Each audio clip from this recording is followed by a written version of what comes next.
And welcome back to the Boomin Buckeyes Podcast. I'm your host, Cody Croy, joined by Jake Hurricane. How are you doing? Doing pretty good, brother. Just got back from a little golf lesson, trying to get my game back in order. And I'm excited to join you today to talk about a little bit of Ohio State and our recruiting process. Absolutely. For those who might have missed it, just landed 2027 four-star defensive lineman Wyatt Smith. I want to get your thoughts on that particular commitment and some other commitments. But let's start out with the biggest news of the week: Wyatt Smith. Edge rusher, and if the name sounds a little bit familiar, NFL All Pro Justin Smith, that is his Yes. dad, he's a 6'6" kid. I believe he's out of St. Thomas Aquinas in Florida. Uh-huh. Powerhouse of a program, and I love what I'm seeing. We're stacking elite defensive talent, especially on this defensive line. We'll talk about another guy soon. I think Larry Johnson definitely is showing now that he has some serious pull on this recruiting trail. And I think this is just another, thing that's happened to prove that. So I'm really excited about this kid, especially with his dad. Football's in his blood. So it's a great pickup for Ohio State. Yeah, Larry Johnson, obviously a guy that he's had some critics the past couple of seasons, myself included. I think a lot of us when we think of Larry Johnson, we think of recruiting and we think of development. Um, in the NIL era, his recruiting has taken a drop off, but it seems like this year, in this class in particular, he's really starting to heat up. I will proudly shut up if he can take that next step in his recruiting in the NIL era. That being said, I really like Wyatt Smith, like you mentioned, really big, really good size at 6'6", about 250 pounds. Really excited to see what he can do, how he can develop edge rusher.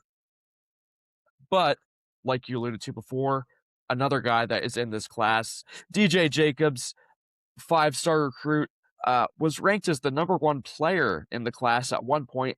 I think he's taken a step back. I think he's like number 8 in the new rankings, but still a fantastic player.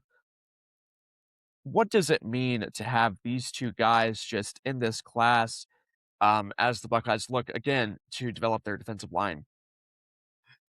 For me personally, I think the timing with these two coming together is just, it couldn't be better.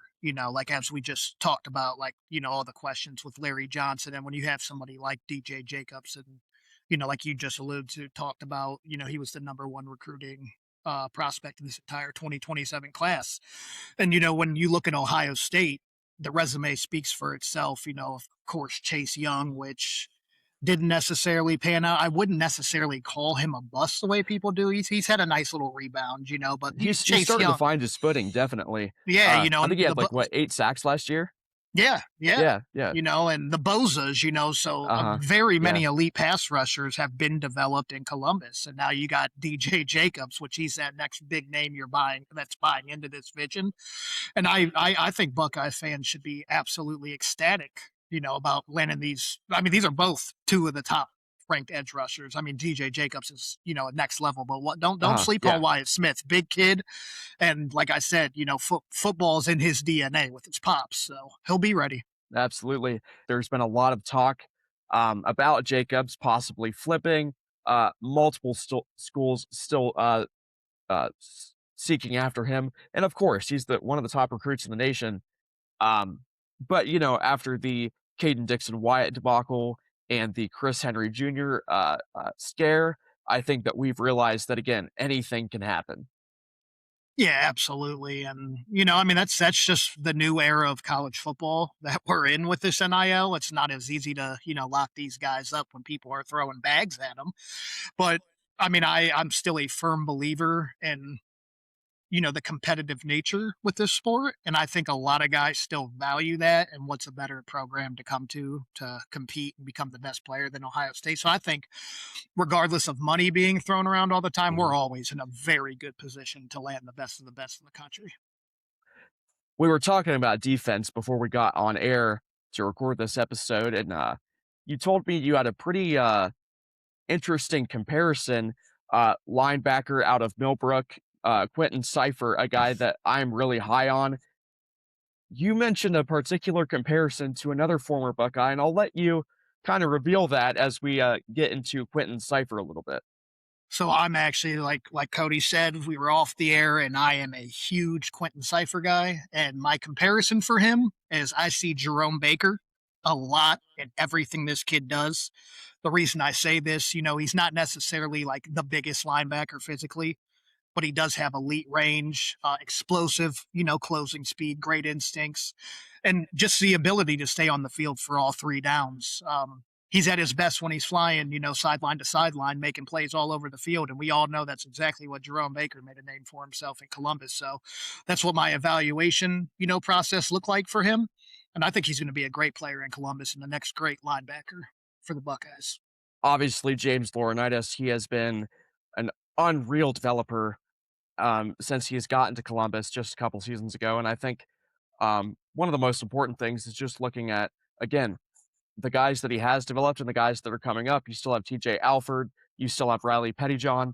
Really excited to see those guys. But um, if Quentin Cipher can develop into a Jerome Baker type, that's pretty exciting. And I'm really excited to see again what James Laurinaitis can do with him and any other linebacker that we do bring in.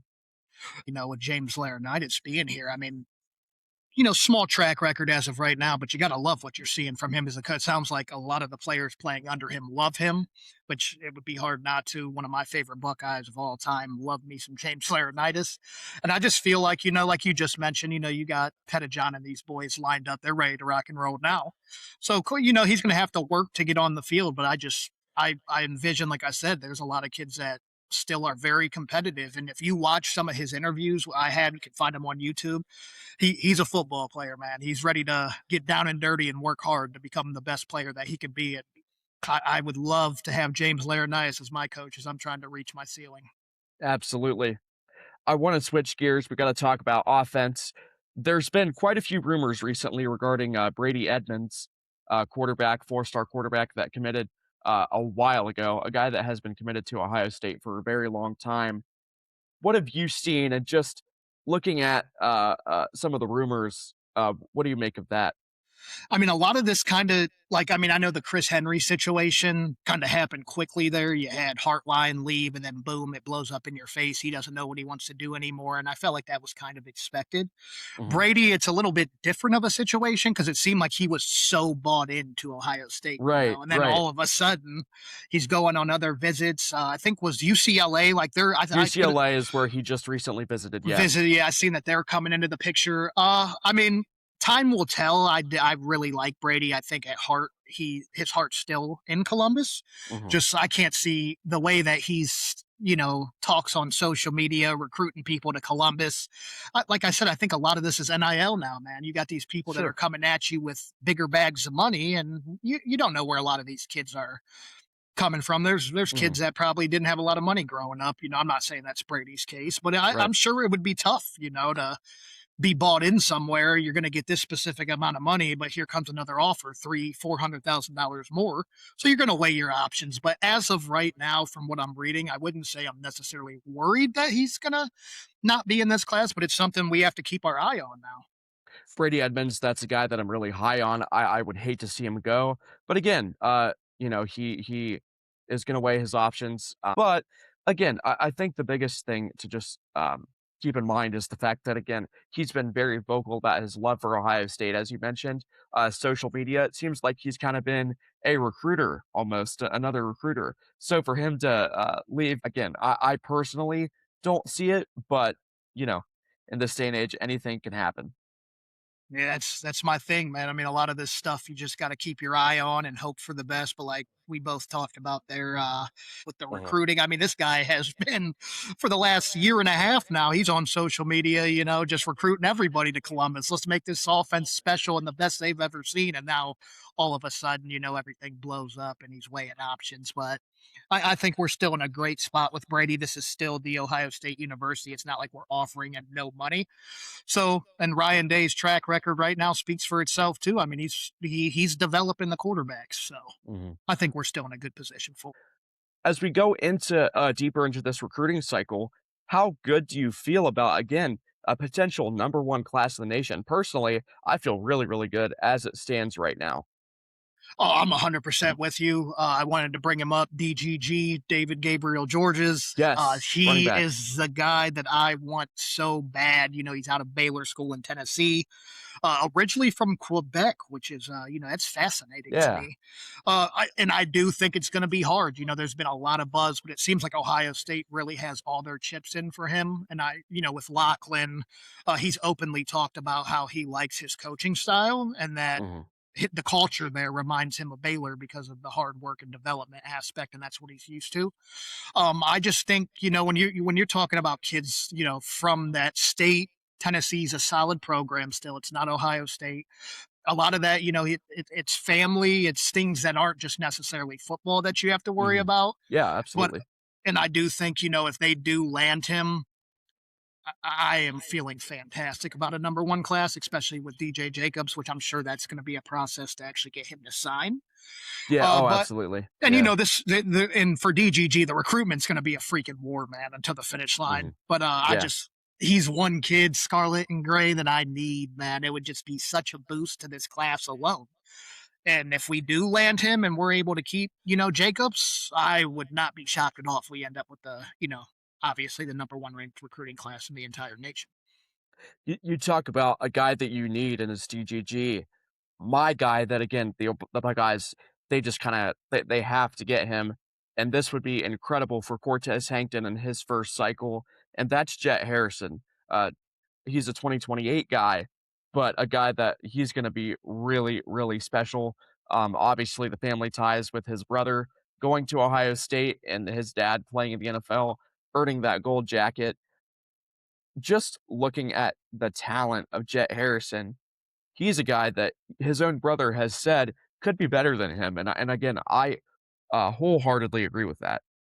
Yeah, I mean, I'm not going to take Marvin's word for absolutely nothing. I mean, he Uh-huh. said when he was still at Ohio State, I remember watching that little Big Ten pregame show thing they had with him and his brother on there, and he said, "Hey, at 15 years old, I was not the player that my little brother was." Yes. So, I mean, God, I would love that. And I think, Yeah. there's a good opportunity for us to land him, obviously, with family ties here. So, yeah, I mean, I would absolutely love if that was the case. I feel like sometimes as Buckeyes, we get a little stingy with all these recruits. It's like, I want all these number Yeah. one talents.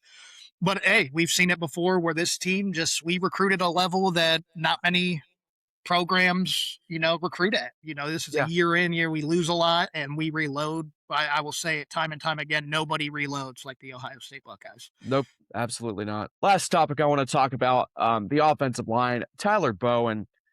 Just looking at this list, Mason Wilt, Brody McNeil, Davis Seaman, Jimmy Kalis, and Kellen Weimer, all Ohio guys, every single one of those guys, from the Buckeye State. I think minus Brody McNeil, just looking at this class, how impressive has Tyler Bowen been in not only this class, but just uh, recruiting wise at Ohio State in his first going into his second season with the program. For me personally, I'm originally from Akron, Ohio. My dad went to Hoban his freshman year. So Sam Greer, man, so hyped up for him. Love to see, the kind of chemistry that when he told, Ryan Day and them boys that he was committing, he walked out to practice and dapped him up and gave a big hug. Yeah, And that it was a just great video. and That it was a just great seems video. like, that he brings like that family first mentality, and he just seems like he gets the most out of his players. I'm Mhm. very impressed with him. It was something that we really needed to focus on. Obviously, we could sit here and we could talk about, I should say, the whole cheating scandal. But a lot of our issues these last couple of years, against Michigan, our offensive line was getting thrown around, man. Right, And right, I yeah. think I think Bowen has definitely came in with a different kind of mentality. I'm extremely excited about this offensive line this year. I think it's even going to be a step higher than what we've seen these last 2 years prior. And I just think it's incredible, man. When you get people in there, I'm a deep believer, in like coaches that create that family type bond. Excuse me. That I just feel like you get the most out of your players. They work harder for you, and I think you're Mhm. seeing exactly that with him. Yeah, absolutely. Tyler Bowen, a guy that, you know, he had some critics last year, I think, with the play of the offensive line, particularly in the second half of the season, and as the playoffs went on. But it's important to note that again, it was his first season at Ohio State, and he's been a juggernaut on the recruiting trail. Sort of the opposite of what we saw out of Justin Fry. A lot of people they praised his play on the field, but he could not get it done in the recruiting trail. Obviously went on to the NFL, so good for him. But Tyler Bowen, again, he's a guy that we just need to be patient with. A guy that, again, he is a fantastic coach, and I'm really excited to see him in the Scarlet and Gray for a long, long time. Yeah, yeah. So, yeah, I feel like with him coming in, you have to really think about like these weren't necessarily his guys that he was recruiting on. And Uh-huh. like I said, Yeah. Sam Greer, amazing, and then you have a guy like Kellen Weimer coming in this next Uh-huh. class, Ohio boy, offensive tackle, 4-star guy already. The recruiting is there. It's all going to be Uh-huh. about that Yeah. development. And that's just where I'm at. Like I said, I think it's been a great hire so far, and I'm really excited, like you said, to watch this guy go to work here for who knows how long he'll be in Columbus. I'm hoping a very long time from what I've seen so far. Absolutely. Want to thank all of you for tuning into the Boomin Buckeyes podcast. I'm your host, Cody Croy, joined again by Jake Hurricane. Go Bucks. Go Bucks.